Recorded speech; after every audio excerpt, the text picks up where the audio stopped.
we have seen a lot in the movies, like the usually it's in like a very dramatic scene in a movie, and so we have this idea of there's some kind of specific breathing pattern that we have to do in order to like push a baby out or to have a good birth or to do something right.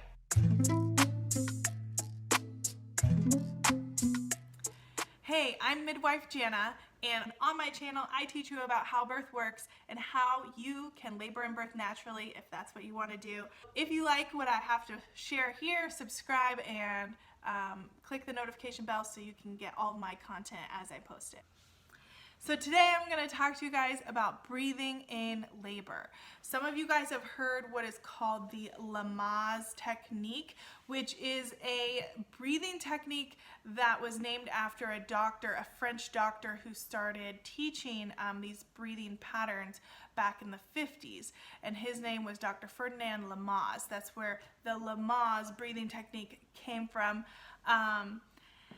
And what he found back then was that women who breathed and who had these rhythmic breathing patterns actually coped better during labor.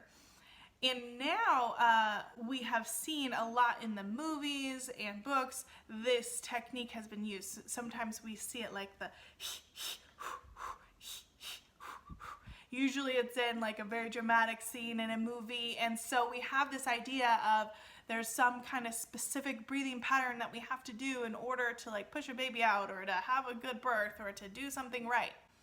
However, what we've learned since the 50s and since all this breathing technique was popularized is that it's actually not the specific pattern of breathing that is the most helpful for moms, or even only breathing that was really what helped moms. The breathing is actually one of many techniques that helps women cope with pain, and that was just the one that was employed in this context with this doctor back in the day that he was able to see actually made an impact. The most important thing about breathing is that women breathe. It's not how you breathe or what pattern you breathe or when you breathe, but that you breathe. And that the breathing is a calm, relaxed pattern. This is actually true in any form of physical exertion. When people have a nice, calm, rhythmic breathing, their body is able to get better oxygen and function better. Their brain is able to get better oxygen and function better. And also pain is able to be tolerated better because the body is more relaxed when it has more oxygen through breathing. So when you are in labor, the important thing is that you find a rhythm of breathing that is slow and calm and deep that helps you to relax in order to be able to cope through the labor pains. There are also many other techniques that are very helpful to coping through labor pains, and you need to learn those as well, not just breathing. So watch other videos online and other videos on my channel to learn about other ways that you can cope through your labor pain naturally. Okay, there are 3 breaths that I really utilize with women in labor that I help them to do consistently, which helps them to relax and breathe well during labor. It's not a specific pattern. I wouldn't call it Lamaze. These are just different kinds of breaths that I have found helpful for women in my experience with them in labor. The first one is a sigh breath. The sigh breath is a natural relaxation breath that all humans utilize. Usually it happens naturally, instinctually when we're stressed, overwhelmed, tired. We have this sigh that goes like this. Okay, that's a sigh. So that sigh breath is also a very helpful breath during labor and contractions. So how you would utilize that as a mom in labor is when you're starting to have a contraction, you're feeling that pain, you take a deep sigh breath.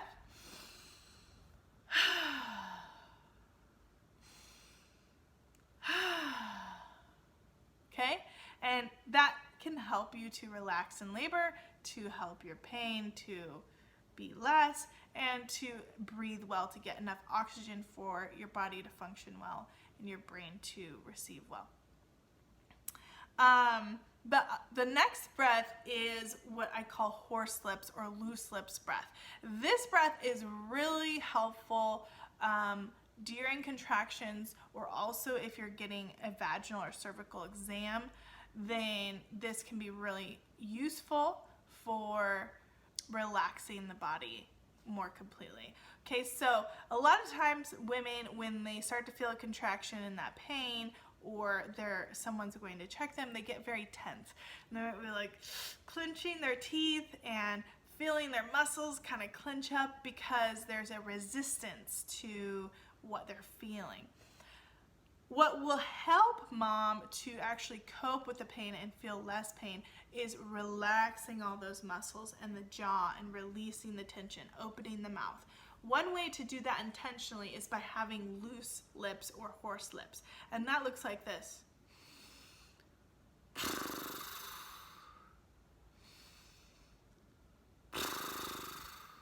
Okay, in order to do that loose lip breath, the horse lips, you really have to relax the jaw and your lips and everything.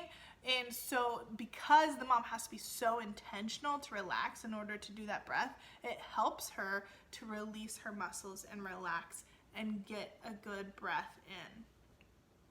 The last breath is like a releasing breath that I feel like helps moms after a contraction to release tension in order to prepare for the next contraction and take her rest in between. So contractions come and go. They're waves. So it'll be like up, really strong, and then down, and then it stops and you have a break, and then you have your next contraction a few minutes later.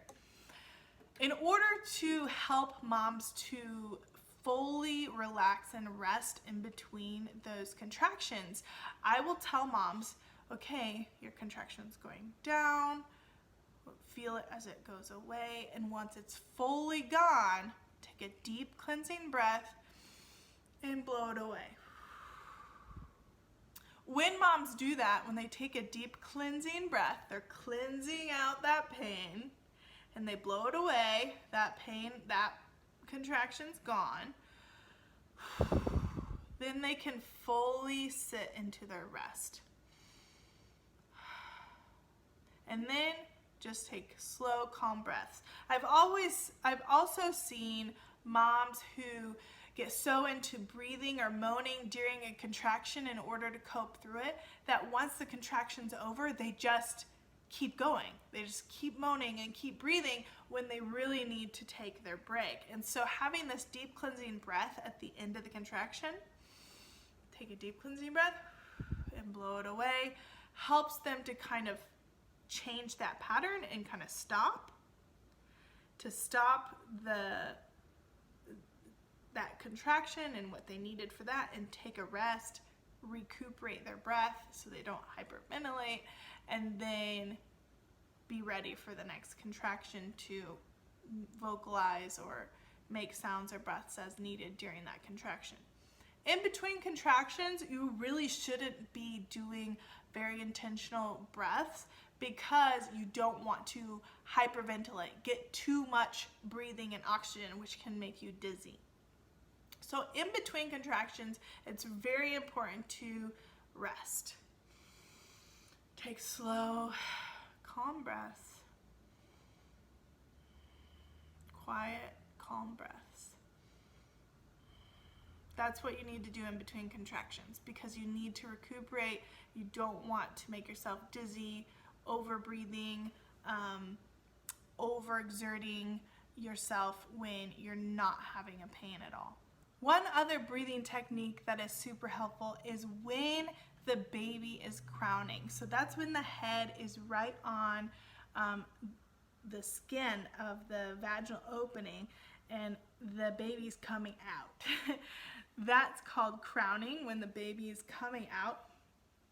And the skin is stretching so tightly that it feels like a burning. And what really helps, the breathing pattern that helps the mom to stretch without tearing is a blowing.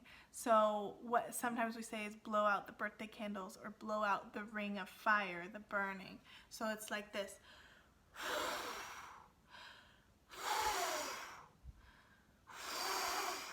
And the reason why this strong blowing is because it's a form of pushing. You're still using your abdomen muscles to slightly push, but it's more gentle than just a strong pushing the baby out. This is really helpful because that gentle movement of the baby helps your body to stretch open when the head is coming out, to fully stretch slowly and not too rapidly so that it protects your skin. So that's the important part of the blowing right at the end when baby's coming out. It also helps you have a little bit more control, like slow, gentle control with the pushing. So that's one other useful thing for during pushing, how you can use breathing to help protect your body and to help give you a lot of control in that moment that is super intense. If you guys found this information helpful for you, click subscribe and the notification bell in order to keep receiving these videos and seeing all that I have to share with you. Also, take a look at the description below to see other resources that I have for you. I've linked to an article about Lamaze if you want to learn more about that, and also a link to a birth guide. I have a labor support guide I have for dads. If you have a partner and you want him to have a resource to help him to help you in labor, check that out below, and I will see you guys in the next video. Bye.